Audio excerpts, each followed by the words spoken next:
Greetings and welcome back to part 4 of our training for hosting an event either as a hybrid or remote activity.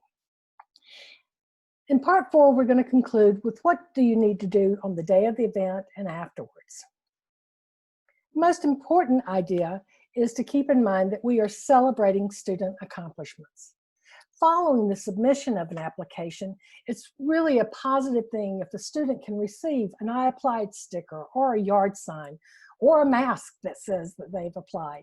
Different ways to let students not only be recognized, but that they can then carry the message further for other students. It's really important to work with your community partners. They can possibly help you get college branded mask or a mask with specific school colors.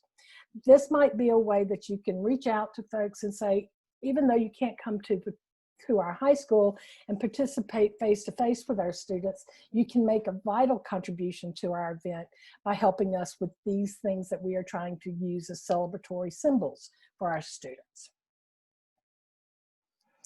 Another way to celebrate the student accomplishment is to create an I applied Instagram, Facebook, or Twitter post. Make sure you tag ACAC so that we can get it out nationally for everyone. You could have students create a short Flipgrid, a video, or photo that the host site coordinators post to the schools or the organization's website. This is a lovely example of what Missouri College Advising Corps did during their I Applied Missouri campaign last year. As for the college application day or days, here's what has to happen. One, you need to hold the event in that whatever way is possible. It may be that you do a Zoom class and then work with individual students on completing their applications by having them do a screen share of the application and you walking them through it, or having them walk you through where they are with it. You need to keep records. You do need to know who applied and how many students applied. Now, the national office does not want to know the names of your students. However, we do want to know the number of students who participated and applied. You want to know how many applications were submitted. Nationally, we have approximately 1.6 applications per student. In other words, this goes along with the goal of ensuring that all students apply to at least one institution during your campaign event. And additionally, anyone who volunteered or assisted you with this year's campaign, you want their contact information, because the most important thing to do is to thank them. You can have on your computer screen or on the school's website a thermometer like the one you see in the picture here that indicates how many students or what percentage of the students have participated in the campaign this year.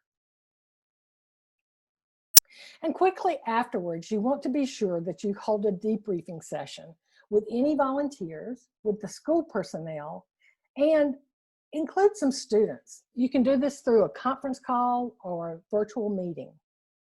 You do want to send those thank you notes to volunteers, and you can ask students to assist you with that. Prepare a newspaper article about the success of your event.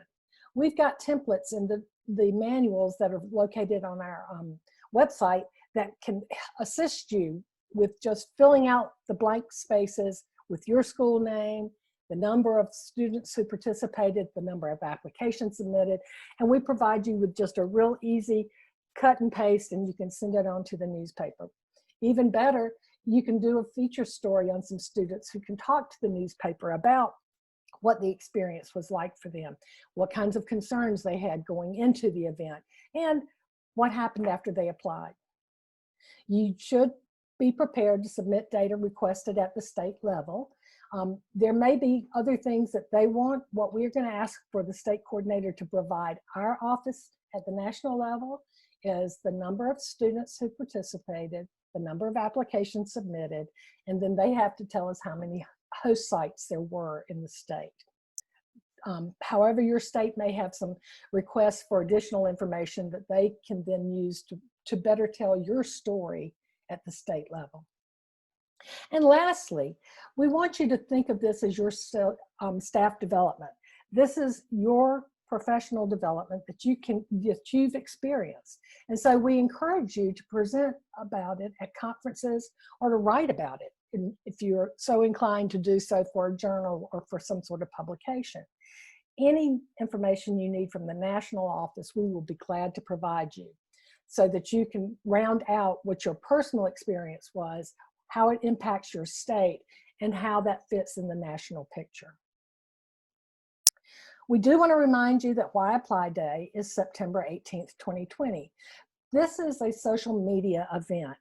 And what we ask people to do is to answer the question, why apply to college? And we've got templates that you can fill this out and take a selfie and post it. If you send those selfies to the national office, Lisa will be able to fix those and post them out on the national media. It's really important to help students as they begin this college application process to feel inspired, to know that there are lots of reasons that they can find to apply, even if they're not sure they're going to go.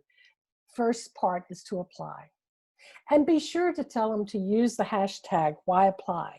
And while you're at it, wear college gear. I think that that's another way that students begin to identify with a campus or understand the multitude of campuses across this country. There are next steps for your students. They need to make a plan.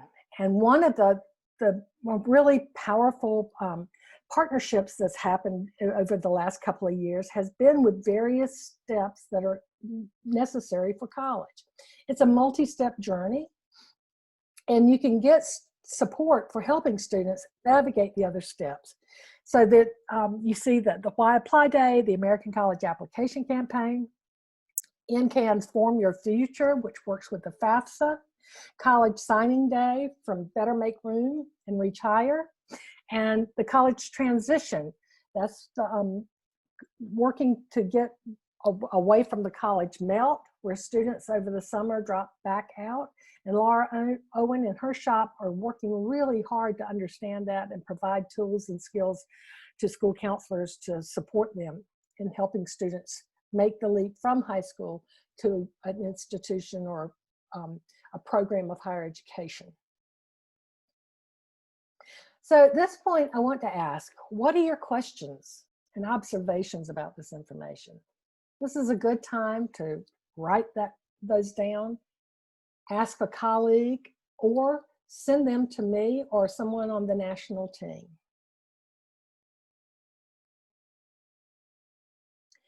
And lastly, what I do want to leave you with, that these are just a few ideas. We don't think that you should try them all.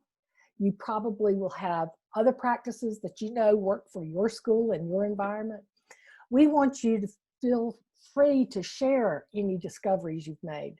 This is a very collaborative group that is working on this across the country, and we welcome and celebrate your ideas. I also want you to think about being kind to yourself. What you're doing is enough. Sometimes I think that school counselors and people who are working with students and trying to assist people make a plan for their future feel the real crushing weight on their shoulders. And certainly during the pandemic, when you're not able to necessarily meet with a student face-to-face and share the level of empathy that you want to share with them, that you might feel discouraged. Know that no one else has gone through this before. So what you're doing is enough. Be kind. And then lastly, give hope to students by showing them a way to the future. You can reach out to any person on our national team. Lisa King is our director. Adrienne Enriquez is our Oregon State Coordinator and also a consultant for the American College Application Campaign activities. And my name is Joni Petschauer, as I said at the beginning, and I welcome your questions, I welcome your comments, and I look forward to hearing from you. Take care.